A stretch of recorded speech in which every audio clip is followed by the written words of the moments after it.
any questions you don't want to answer, I can understand that. But obviously, we're going to go into the academic, because I think that's a big thing when it comes to your career and your journey as a player. Because you know, here you are, you had it all. You know, you're a top name, and then you have a situation that takes you out of football. Are you able to explain to us just a little bit about what happened, first of all, and also I want to know how that affected you as a football player and your mental state as well. Obviously, being taken away from the game you love. Yeah, I had academic misconduct, which was pretty much I was doing an assignment, and they asked me or the results to this case study. I went to the case study and went to the results section and had a whole bunch of equations and tables and graphs. So I put on the last question on there. The results are, and I copied and pasted the results and didn't quote it, and it was my. I had already had strikes before that, so they suspended me for a year, a whole calendar year, and being that was I it was a traumatic experience telling my parents, telling my family, but once adversity hits, it introduces you to yourself. You know what I'm saying? So only it's you versus you. So I got three jobs: drywall, delivery, and coaching football. Mhm. Did that for a year, and I worked out with the high school team to stay in shape, and just did stuff like that you know what I mean. Going to the NFL was my dream since I was little, and I wasn't gonna let anything get in the way of that, even if I had hit rock bottom. So just took every opportunity I had while I was out to stay in it. You know what I'm saying? I stayed down, kept my head down, kept pushing, kept working, and now I'm here. No, 100%, man. Like, what was you talk about? You missed the assignment. You get the strikes.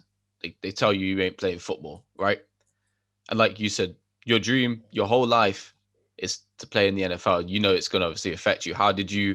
Do you remember being told that, and what was going through your mind? Because obviously, if I'm in that situation, I'm thinking, what am I going to do next? Were you in the same sort of the boat, or did you have a plan in your mind of what you was going to go do? Maybe improve yourself, like you said, you went and improved, and played at high school, training yourself and everything, getting some jobs. So, what went through your mind? Do you remember, like, as soon as you found out that you weren't going to be able to play in that season?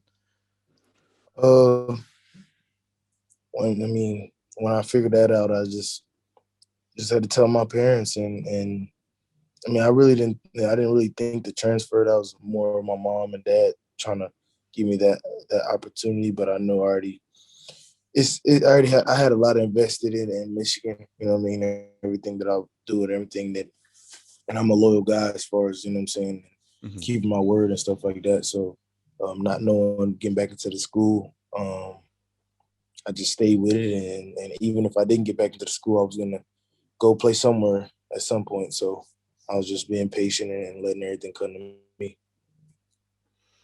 Drama, right?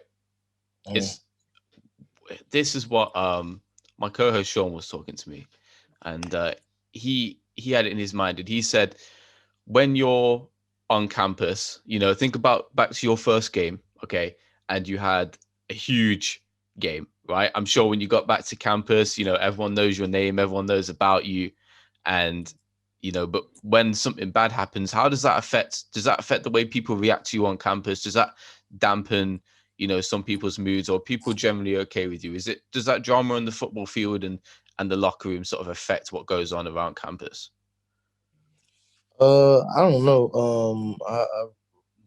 Being back in 2020, in the COVID situation, everything was virtual, Hmm. so it was kind of tough to know that. But as far as any other thing, like especially what people think, I'm a big believer is I don't care what anybody thinks. You know what I'm saying about me. They could all be giving me thumbs downs or whatever, or doing whatever they want to me, and I don't. I'm a big believer. I don't care what anybody thinks about me. As you Hmm. can see, how my hair is. I don't care about what anybody We're thinks in the about me. You know same what I'm boat saying? right now. So, you know what I'm saying? So that's just how it is. So yeah, to answer your question, I don't know how they would feel or drama or whatever. I ain't into Hmm. that, but you know what I'm saying? Yeah, I mean, it is what it is, right? You sort of yeah. play through it, you get through it, hey, and you're gonna come out of it in a better stage, right? It's a difficult situation to be in, but you're gonna come out of it in a better stage. And the way you so picking up 3 jobs, right? Sir, So tell me what those jobs were again. drywall. Like it was an independent contractor. I did a delivery driver for an Arabic restaurant, and I coached special teams and safeties at a local high school in the You area. mean you were grinding, man? Yes, sir. Did you ever get tempted to eat the food? I ate the food, breakfast, lunch, and dinner most days. So, yeah.